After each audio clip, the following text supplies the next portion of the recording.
আসসালামু আলাইকুম বন্ধুরা, কেমন আছেন? সবাই ভালো আছেন, আশা করি ভালো আছেন। কবুতরের ভালোবাসা নেবেন।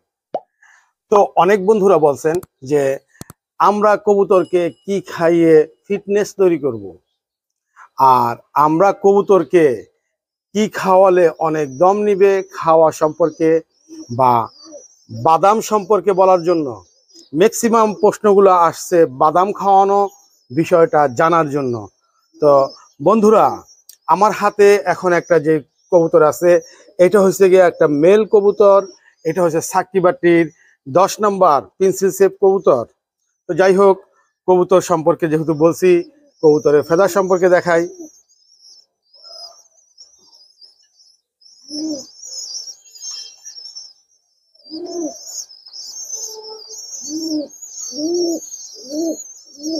क्रिस में हो जो नतुन कली निकल गया माने आता है। তো এই টার্ম পার মানে হিন্দিতে উর্দুতে বলে যে এগুলা পাক ঝরতেছে, এখন ক্রিসমে মানে পাক ঝরতেছে, পাক কমতেছে, বাড়তেছে, এরকম একটা টাইমের কবুতর।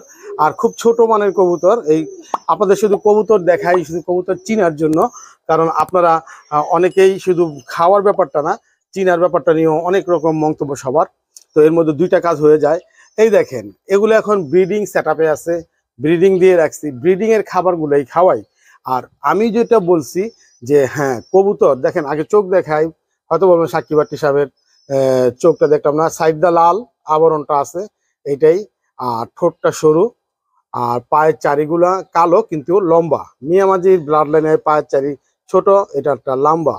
তো আহ, আমি যেটা বলতেছি যে আমরা যখন কবুতরকে উড়াই তখন আমরা বিশেষ কিছু খাবার দেই। এর মধ্যে একটা খাবার হয়েছে গিয়া বাদাম। তো বাদাম নিয়ে যেহেতু বলতে বলছেন, তো আমি এটা প্র্যাকটিক্যালি বানিয়ে দেখানোর মতো সময়টা পাই না।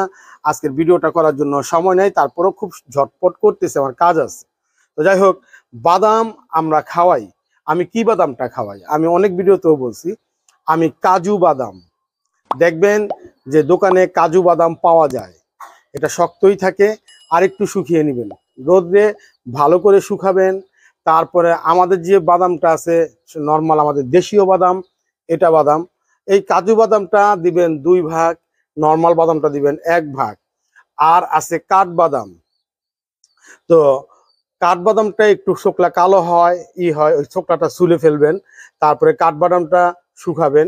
এই 3টা বাদাম আপনি নেন, একদম ভালো করে শুকাইছেন, তারপরে এগুলাকে হালকা বাড়ি দেন। হালকা বাড়ি দিলে ছোট ছোট দানার মতো ভেঙে ভেঙে যাবে। কবুতরকে যদি এভাবে দিতে পারেন, কবুতর আমার কবুতরগুলোতে খায়, এই বাদামগুলা কবুতরগুলাকে দিলে খেয়ে ফেলে। তো এইভাবে যদি খাওয়াতে পারেন তো বেটার। তো আর অনেক কবুতর আছে এভাবে দিলে খায় না। তো এই জন্য বলতেছি, তো যেগুলা খায় না তাদের জন্য প্রসেসিংটা করতে হয়। আর পাকিস্তানের অনেক ভিডিও, ইন্ডিয়ান অনেক ভিডিওতে দেখবেন প্রচুর খাবার নিয়ে অনেক রকম তারা ভিডিও পসরা সাজিয়ে রাখে, কিন্তু এগুলা শুধু ভিডিও করার জন্য। অরিজিনাল ওস্তাদরা কখনো এই ধরনের খাবার ওইভাবে খাওয়ায় না। লিগেলি যদি কারো ওস্তাদের সাথে পাকিস্তানে আপনাদের আলাপ থাকে, জানতে পারবেন। কারণ আমি জানি, আমি ছিলাম, আর আমার সাথে এখনো আন্ডারস্ট্যান্ডিং। অনেক ওস্তাদদের সাথে কথা হয় হোয়াটসঅ্যাপে, তারাও বলে, হাসে তারা। তো যাই হোক, ওই খাবারটা আমি যেভাবে বলতেছি, আমি যেভাবে খাওয়াই, আগে খাওয়াতাম উড়ানের আগে, এটা হয়েছে আমি অনেক পাউডার করে ফেলতাম এটাকে, একদম হাম্বুল দস্তা দিয়ে একদম বাড়ি মেরে করে একদম পাউডারের মতো করতাম। তারপরে এটার ভিতরে জল নিতাম, পানি পানি নিয়ে এই জাফলং 4-5টা একলগে দিয়ে রাখতাম, অনেক গাঢ় কালার হয়ে যেত। তো এই জাফলংটার গোলানো যে পানিটা, তারপর জাফলংটাকে একদম ডোলে পিষে ওইটার সাথে পানির সাথে মিশিয়ে, এই বাদামটার সাথে মিশিয়ে আমি একটা মন্ড তৈরি করতাম। মন্ড তৈরি করে আমি ওইটাকে একটা বাদামের সমান করে করে গোল্লা করতাম। তারপরে একটা পাত্রের ভিতর দিয়ে শুকাতাম, এক রোদে শুকিয়ে করকরা হয়ে যেত, বয়েমে ভরে আটকিয়ে রাখতাম। এভাবে আমি এগুলাকে বাদাম খাওয়াইতাম। তো তারপরে এগুলাকে প্রতিদিন খাওয়াতাম না। যেই কবুতরগুলা আমি যখন উড়াতাম, যখন এগুলা উড়তো, যখন দেখতাম যে 5-7 ঘন্টা উড়ে যায়, আমি প্রতিদিন একটা করে দানা এগুলাকে খাইয়ে দিতাম। আর এভাবে দিলে তারা দানা খায় না, ওটা মুখে ধরে খাইয়ে দিতে হয়। আর সেই বাদামটা আমি উড়ানের আগে পানি যখন খেত তার আগে দিতাম, পানির খাওয়ার আগে দিয়ে পানি দিতাম, পানি খাওয়ার আধা ঘন্টা পরে উড়িয়ে দিতাম। বাদামটা অনেক শক্ত হার্ড, পানিটার পরে এটা ফুলে এটা আস্তে আস্তে এটা পেটে হজম হয়। এটা আকাশে যখন 8-10 ঘন্টা ফ্লাই করতে থাকে এটা ভ্যানিশ হয়ে যায়, পাকস্থলী খালি হয়ে যায়, এটা নামে, এখানে বাথরুম লেগে থাকে দেখা যায়, কিন্তু ওইটা একটা শক্তি পায়। বাদামটা আমি খাওয়াতাম শুধু ওই ওড়ার টেন্ডেন্সিটা ওর ঠিক রাখার জন্য। টুর্নামেন্টে খেলার আগে 2টা গুলি খাওয়াতে হয় আর জাফলংয়ের পানিটা খাওয়াতে হয়। আমি আদার্স টাইম জাফলংয়ের পানিটা খাওয়াই না। তো এগুলো নিয়েও ভিডিও দিছি। তো অনেকেই বুঝতে পারে না, জানতে পারে না, তারা বলে যে কবুতরের বাদাম নিয়ে একটা ভিডিও দেন। বাদাম নিয়ে আহামরি ভিডিও আমার কাছে নাই।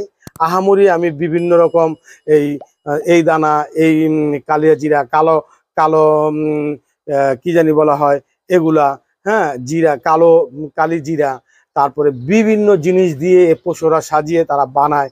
এটা শুধু নিজেদের একটা মনের শান্তি আর ভিডিও করার জন্য, মানুষকে আকৃষ্ট করার জন্য, আর আদারওয়াইজ অন্য কোনো কিছু না। কবুতরের কোনো কিছুতে কাজে আসে না, কারণ বাদামটা খাওয়ায় এটা একটা শক্তি, আর জাফলংটা হচ্ছে পুরো পাওয়ারফুল একটা শক্তি। এই শক্তির জন্যই কবুতরগুলার স্বাস্থ্যটা খারাপ হয়ে যায় না। তো যাই হোক বন্ধুরা, এভাবেই আপনারা বানাবেন আর কবুতরকে খাওয়াবেন। আর যে কবুতর 2 থেকে আড়াই ঘন্টা ওড়ে, 1.5 ঘন্টা ওড়ে, ওগুলোকে খাওয়ানোর দরকার নাই, কারণ এটা একটা ফ্যাটি জিনিস, কবুতর ফ্যাট হয়ে যাবে। যেগুলা কবুতর বেশিক্ষণ ফ্লাই করে, আকাশে ওড়ে, ওই কবুতরটাকেই খাওয়াবেন, আদারওয়াইজ অন্য কোনো কবুতরকে খাওয়াবেন না। তো বন্ধুরা, ভালো থাকেন, সুস্থ সুন্দর থাকেন।